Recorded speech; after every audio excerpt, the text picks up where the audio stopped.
February 1ನೇ ತಾರೀಕು ಭಾನುವಾರ ಆದರೂ ಕೂಡ ಕೇಂದ್ರ ಸರ್ಕಾರ ಬಜೆಟ್ ಅನ್ನು ಮಂಡನೆ ಮಾಡುತ್ತೆ. ಈ ಹೊತ್ತಲ್ಲೇ ಸಿಎಂ ಸಿದ್ದರಾಮಯ್ಯನವರು ಈಗ ಜಸ್ಟಿಸ್ ಫಾರ್ ಕರ್ನಾಟಕ ಅಂತ ಅಭಿಯಾನ ಶುರು ಮಾಡಿದ್ದಾರೆ. ಕರ್ನಾಟಕಕ್ಕೆ ನ್ಯಾಯ ಬೇಕು ಅಂತ ಕೇಂದ್ರದ ಮೇಲೆ ಒತ್ತಡ ಇರೋದು ಇದರ ಉದ್ದೇಶ ಆಗಿದೆ. ತೆರಿಗೆ ಅನ್ಯಾಯ ಆಗಿದೆ, ಅಭಿವೃದ್ಧಿಗೆ ಹಣಕಾಸು ಹಂಚಿಕೆ, ಬೆಂಗಳೂರು ಅಭಿವೃದ್ಧಿಗೆ ಅನುದಾನ ಸೇರಿ ಹಲವು ವಿಷಯ ಇಟ್ಕೊಂಡು ಸಿಎಂ ಈ ಅಭಿಯಾನ ಆರಂಭಿಸಿದ್ದಾರೆ. ಸಿಎಂ ಸಿದ್ದರಾಮಯ್ಯ ಸಭೆಗೆ ಗೈರಾಗಿದ್ದ ಕೆಪಿಟಿಸಿಎಲ್ ಎಂಡಿ ಪಂಕಜ್ ಕುಮಾರ್ ಪಾಂಡೆಯನ್ನ ಕೊನೆಗೂ ಕೂಡ ಎತ್ತಂಗಡಿ ಮಾಡಿಬಿಟ್ಟಿದ್ದಾರೆ. ಡಿಪಿಎಆರ್ ಪ್ರಧಾನ ಕಾರ್ಯದರ್ಶಿಯಾಗಿ ಪಂಕಜ್ ಕುಮಾರ್ ಪಾಂಡೆ ವರ್ಗಾವಣೆ ಮಾಡಿದ್ದಾರೆ. ಜಲಮಂಡಳಿ ಚೇರ್ಮನ್ ಡಾಕ್ಟರ್ ರಾಮ್ ಪ್ರಸಾದ್ ಮನೋಹರ್ಗೆ ಕೆಪಿಟಿಸಿಎಲ್ ಎಂಡಿ ಹೆಚ್ಚುವರಿ ಹೊಣೆ ಕೊಟ್ಟಿದ್ದಾರೆ. ಸಿಎಂ ಸಭೆಗೆ ಗೈರಾಗಿದ್ದಕ್ಕೆ ಮುಖ್ಯ ಕಾರ್ಯದರ್ಶಿಗಳು ನೋಟಿಸ್ ಅನ್ನು ಕೊಟ್ಟಿದ್ದರು. ಆದರೆ ಸಚಿವ ಜಾರ್ಜ್ ಕಾರಣಕ್ಕಾಗಿ ಶಿಸ್ತು ಕ್ರಮ ಕೈಬಿಟ್ಟು ವರ್ಗಾವಣೆ ಮಾಡಿಸಿದ್ದಾರೆ. ಈ ಅಧಿಕಾರಿ ವಿಚಾರವಾಗಿಯೇ ಸಚಿವ ಜಾರ್ಜ್ ರಾಜೀನಾಮೆ ಕೊಟ್ಟಿದ್ದಾರೆ ಅಂತ ನಿನ್ನೆ ಸೆಷನ್ನಲ್ಲಿ ಚರ್ಚೆ ಆಗಿತ್ತು. ಈ ವಿಚಾರ ಮಜಾ ಇದೆ. ಈಗ ಮಾನ್ಯ ಕರ್ನಾಟಕಕ್ಕೆ ಏನು ಅನ್ಯಾಯ ಆಗ್ತಾ ಇದೆ ಅನ್ನುವಂಥ ವಿಚಾರ ಇವತ್ತು ಮೊನ್ನೆದಲ್ಲ. ಕಾಂಗ್ರೆಸ್ ಅಧಿಕಾರದಲ್ಲಿದ್ದಂಥ ಸಂದರ್ಭದಲ್ಲೂ ಕರ್ನಾಟಕಕ್ಕೆ ಮಲತಾಯಿ ಧೋರಣೆ ನಡೀತಾ ಇದೆ ಅನ್ನುವಂಥದ್ದನ್ನೇ ಕೇಳ್ಕೊಂಡು ಬಂದಿದ್ದೀವಿ. ಬಿಜೆಪಿ ಇದ್ದಾಗಲೂ ಕೂಡ ಅದೇ ವಿಚಾರವನ್ನು ಕೇಳ್ಕೊಂಡು ಬರ್ತಾ ಇದ್ದೀವಿ. ನಾವು ಕೊಡ್ತಾ ಇರುವಂಥ ಟ್ಯಾಕ್ಸು ತುಂಬ ಹೆಚ್ಚಿನ ರೀತಿಯಲ್ಲಿದೆ, ಅದನ್ನು ನಮಗೆ ಬಹುಪಾಲು ಕೊಡೋದಿಲ್ಲ. ಅದನ್ನು ಬಿಟ್ಬಿಟ್ಟು ದುಡಿದೇ ಇರುವಂಥ ರಾಜ್ಯಗಳಿಗೆ ಕೊಡಬೇಕು. ಅದು ಈ ದೇಶದಲ್ಲಿ ಆಗಬೇಕಾಗಿರುವಂಥದ್ದು. ಯಾಕೆಂದರೆ ನಾವಿರುವಂಥದ್ದು ಪ್ರಜಾಪ್ರಭುತ್ವದಲ್ಲಿರುವಂಥದ್ದು. ಪ್ರಜಾಪ್ರಭುತ್ವದಲ್ಲಿರುವಂಥದ್ದೇ ನಾವು ಅದು ಏನು ಮಾಡೋಕ್ಕಾಗೋದಿಲ್ಲ. ಆದರೆ ಒಂದು ನ್ಯಾಯ ಅಂತ ಆದರೂ ಇರಬೇಕಲ್ಲ ಕೇಂದ್ರ ಸರ್ಕಾರದ್ದು. ಬಿ ಜೆ ಪಿಯವರು ಹೇಳ್ತಾರೆ ವಿಚಾರದಲ್ಲಿ ಏನು, ಕಾಂಗ್ರೆಸ್ಗಿಂತ ಈಗ ಬಿ ಜೆ ಪಿಯವರೇ ಜಾಸ್ತಿ ಕೊಡ್ತಾ ಇದ್ದಾರೆ ಅಂತ ಹೇಳಿ. ಆವಾಗಿನ ಬಜೆಟ್ ಏನು, ಇವಾಗಿನ ಬಜೆಟ್ ಏನು? ಆವಾಗಿನ ಬಜೆಟ್ ಗಾತ್ರ ಏನಿತ್ತು, ಇವಾಗಿನ ಬಜೆಟಿನ ಗಾತ್ರ ಏನಿದೆ, ಅದರಲ್ಲಿ ಯಾವ ಪಾಲು ಕೊಡ್ತಾ ಇದ್ದೀರಾ? ಕರ್ನಾಟಕದಿಂದ ಹೋಗ್ತಾ ಇರುವಂಥ GST ಎಷ್ಟಿದೆ, ಬರ್ತಾ ಇರುವಂಥ ಎಷ್ಟು ಪಾಲು? ಇವೆಲ್ಲ ಕೇಳಿಬಿಟ್ರೆ ಇವರು ದೇಶ ವಿರೋಧಿಗಳು, ದೇಶದ್ರೋಹಿಗಳು ಕೇಂದ್ರದ ಮೇಲೆ ಹಾಕ್ತಾರೆ ಅಂತೇಳಿ. ನೋ, ರೈಟ್ ಇದೆ. ಬಟ್ ಇದರಲ್ಲಿ ಇನ್ನೂ ಒಂದು ಪಾಯಿಂಟ್ ಇದೆ. ರಾಜ್ಯದಲ್ಲಿ ದುಡ್ಡಿಲ್ಲ ಗ್ಯಾರಂಟಿಗಳು ಕೊಡೋಕ್ಕೆ. ಈಗ ಇವ್ರು ಬಜೆಟ್ ಮಂಡನೆ ಮಾಡೋಕ್ಕೆ ಒಂದಿಷ್ಟು ಹಣದ ಮೂಲ ಬೇಕಲ್ಲ, ಸಾಲಕ್ಕೆ ಹೋಗ್ಲೇಬೇಕಲ್ಲ. ಅದಕ್ಕೀಗ ಮಾನ್ಯ ಸಿದ್ದರಾಮಯ್ಯನವರು ನನ್ನ ಪ್ರಕಾರ ಹೋಗ್ತಾ ಇರೋದು ದುಡ್ಡು ಇಲ್ಲದೆ ಇರೋ ವಿಚಾರಕ್ಕೋಸ್ಕರ. ಕೇಂದ್ರದವ್ರು ಕೊಟ್ಟಿಲ್ಲ, ಅನ್ಯಾಯ ಎಲ್ಲ ಆಗಿದೆ, ಇವ್ರ ಮೇಲೆ ಬರೋದನ್ನ ತಳ್ಳಿ ಹಾಕಕ್ಕೆ ಅವ್ರ ಮೇಲೆ ಹಾಕೋದು. ಈ ಅಕ್ಕಿ ವಿಚಾರದಂಗೆ ಆಯ್ತಲ್ಲ, 10 kg ನಾವು ಕೊಡ್ತೀವಿ ಅಂದ್ರಲ್ಲ, ಆಮೇಲೆ 5 kg ಅಷ್ಟೇ ಆಯ್ತು, ಆಮೇಲೆ ದುಡ್ಡು ಕೊಡ್ತೀವಿ ಅಂದ್ರು, ಅವ್ರು ಕೊಡ್ತಾ ಇಲ್ಲ ಅಂತ ಅವ್ರ ಮೇಲೆ ಹಾಕಿದ್ರು.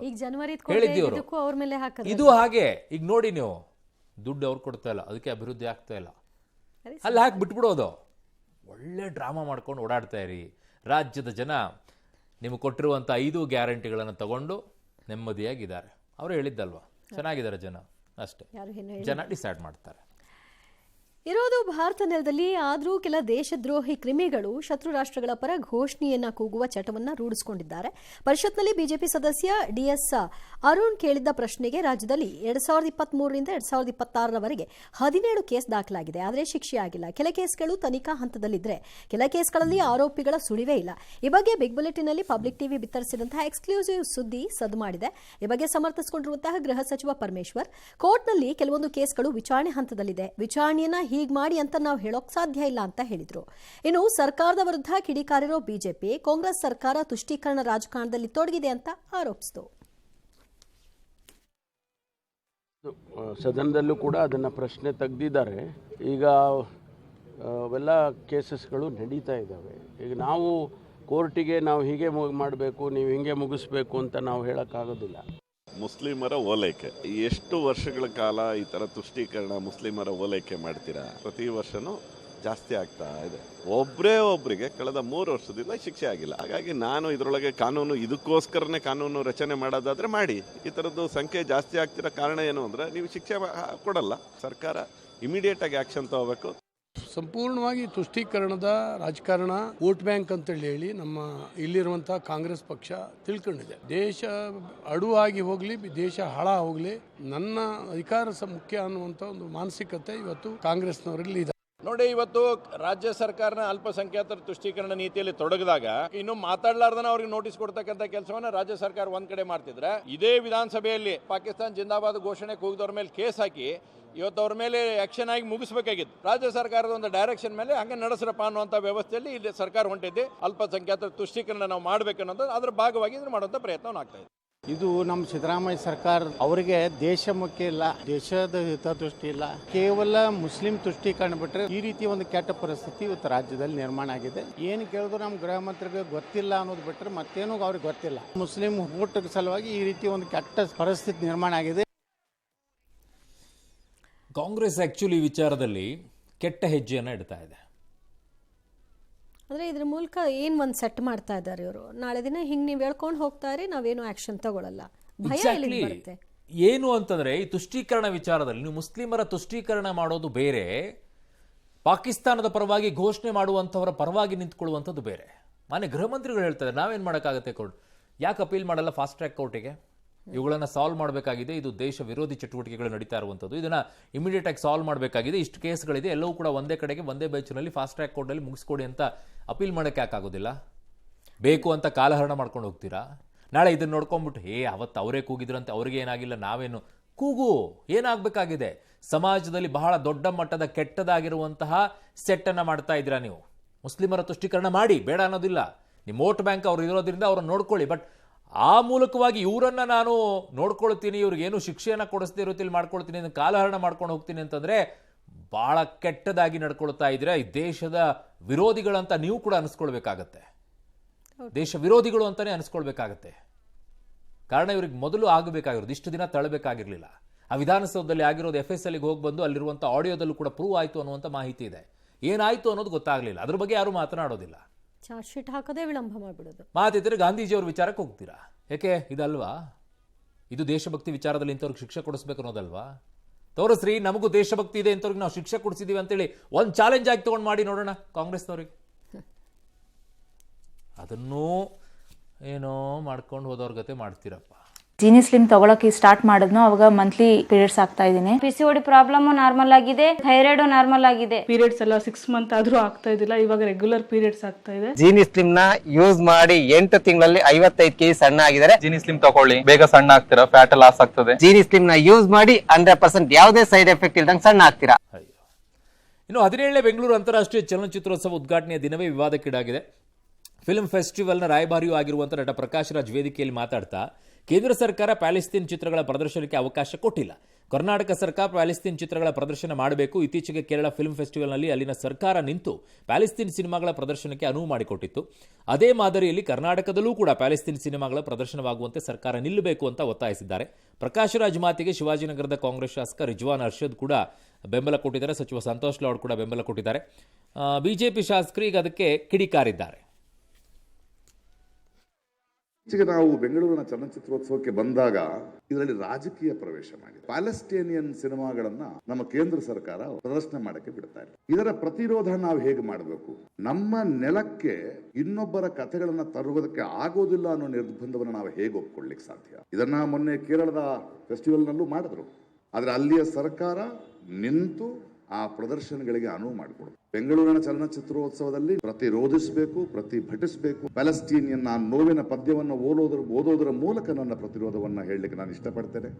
ನಮ್ಮ ದೇಶದಲ್ಲಿ ಯಾವ ಸಂದರ್ಭ ಇದೆ ಅಂದ್ರೆ ಬಹಳಷ್ಟು ಕಲಾವಿದರು ಒಂದು ರೀತಿ ಮೌನವಾಗಿ ಹೋಗಿದ್ದಾರೆ. ಯಾರು ಕೂಡ ಮಾತನಾಡೋದಕ್ಕೆ ಧೈರ್ಯ ತೋರಿಸ್ತಾ ಇಲ್ಲ, ಕೆಲವರು ಮಾತ್ರ ತೋರಿಸ್ತಾ ಇರ್ತಕ್ಕಂಥದ್ದು. ಅದರಲ್ಲಿ ಪ್ರಕಾಶ್ ರಾಜ್ ರವರು ಒಬ್ಬ ಧೈರ್ಯವಂತ.